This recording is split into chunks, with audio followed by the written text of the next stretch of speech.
प्रिय छात्रों नमस्कार। एक बार फिर से स्वागत है आपके अपने YouTube चैनल आरके क्लासेस में। तो इस समय फिजिक्स का न्यूमेरिकल चल रहा है, क्योंकि आपकी परीक्षा में लगभग सबसे ज्यादा जो पूछा आता है वो आपका होता है न्यूमेरिकल। यानी प्रश्न आपके कम रहते हैं, लेकिन आपकी एग्जाम में देखा जाए तो सबसे ज्यादा न्यूमेरिकल को ही पूछा है। तो जितने भी प्रकार के न्यूमेरिकल आपकी परीक्षा में पूछे जाते हैं वो मैं करवाने का प्रयास लगातार आपके साथ में करता रहा हूँ। तो देखिए, आज आपको इस प्रकार से अगर जो सवाल यहाँ पर मैंने लिखा है, अगर इस प्रकार से सवाल आपकी परीक्षा में आएगा तो एक सवाल मैं आपको बताऊंगा और एक ही सवाल को आप लगा करके, मतलब एक ही सवाल को पढ़ करके अगर इस तरीके से आपकी परीक्षा में कोई भी सवाल दिया जाएगा तो उसको आप बहुत ही आसानी से बना पाओगे। तो देखिए क्या लिखा हुआ है कि एक घर में 220 बी होने का मतलब है कि 220 वोल्ट। 220 बी का मतलब हुआ 220 वोल्ट और 100 डब्ल्यू होने का मतलब है कि 100 वाट। देखिए तो क्या बताया जा रहा है कि एक घर में 220 वोल्ट 100 वाट के 5 बल्ब प्रतिदिन 8 घंटे जलते हैं। कितना घंटे जलते हैं? 8 घंटे जलते हैं। तो 2 रुपए प्रति यूनिट की दर से एक माह का खर्च ज्ञात कीजिए। एक माह का हमको क्या निकालना है?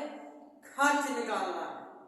तो देखिए, जो व्यय ऊर्जा आपकी होती है यूनिट में क्या होता है, यहाँ पर सबसे पहले आप हल लिखेंगे और हल लिखने के बाद ये सवाल आप लगाएंगे। तो देखिए, जो आपकी व्यय ऊर्जा होगी, व्यय ऊर्जा किसमें? यूनिट में। तो यूनिट में जो आपकी व्यय ऊर्जा होती है उसके बराबर क्या होता है आपका? वाट गुणे घंटा गुणे दिन। क्या होता है? वाट गुणे घंटा गुणे दिन, और वाट गुणे घंटा गुणे दिन, और यहाँ पर 5 बल्ब की संख्या भी दिया गया है। तो जो संख्या दिया गया है तो यहाँ पर आप क्या लिखोगे? संख्या भी लिखोगे। अगर संख्या दिया जाएगा तो आप संख्या लिखेंगे, नहीं दिया जाएगा तो संख्या आपको नहीं लिखना है।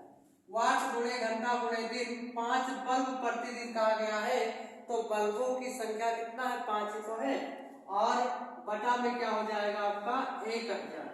ये आपका सूत्र बनता है। अब आइए इसको हम हल करते हैं। तो वाट कितना है आपका? यहाँ देखिए 100 है। कितना है? 100 है। गुणे घंटा कितना है? 8 घंटा कहा गया है, तो 8 हो गया। गुणे दिन कितना है? तो दिन आपको क्या बताया गया है कि 1 माह। यहाँ 1 माह बताया गया है, तो 1 माह का मतलब होता है 1 महीना, और 1 महीने में कितना दिन लिया जाता है? 30 दिन लिया जाता है। कितना? 30। तो आपका हो जाएगा 30 हो जाएगा। कितना हो जाएगा? 30 बनेगा। और संख्या कितना है आपका? 5 है। कितना है बल्बों की संख्या? 5, और बटे में कितना आपका? 1000।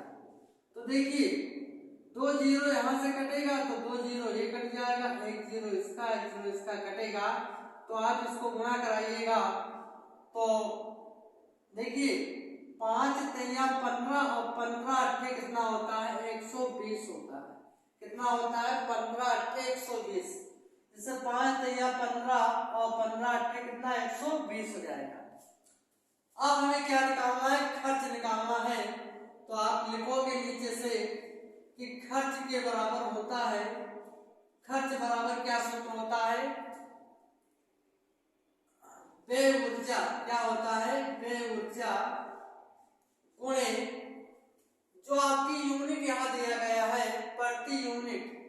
क्या लिखोगे? प्रति यूनिट 2 दिया गया है ना, तो व्यय ऊर्जा गुणे 1 यूनिट की खर्च होगी। 1 यूनिट तो प्रति यूनिट कितना 2 रुपया दिया गया है ना, तो आप लिखोगे व्यय ऊर्जा कितना आया है 120, तो 120 हो जाएगा गुणे 1 यूनिट पर खर्च कितना है 2, तो कितना हो जाएगा 12 गुना 24, यानी 240 रुपए आपका ये आंसर जा करके बनेगा। कितना बनेगा 240 रुपया। देखिए हमारी बात को समझिए, व्यय ऊर्जा यूनिट में जो सूत्र होता है वाट गुणे घंटा गुणे दिन बटा 1000 होता है। अगर कोई बल्ब की संख्या दिया जाता है, संख्या को दे दिया जाएगा तो गुणे में क्या लिखोगे संख्या लिखोगे बटा 1000 आपका सूत्र होता है। वाट कितना है 100 वाट है, और घंटा कितना है 8 है, दिन कितना है 1 माह है तो 30 हो जाएगा, और यहाँ पर जो संख्या है 5 है बटा 1000, जब इसको आप हल करोगे 120 आएगा, और खर्च निकालने के लिए जो आप ऊर्जा निकालोगे और जितने प्रति यूनिट दिया जाएगा उन दोनों का गुणा करके लिखोगे तो कितना आ जाएगा 240 रुपया, और ये जो 240 आया है यही आपका आंसर बनेगा। तो मिलते हैं अगले वीडियो में। Best of luck.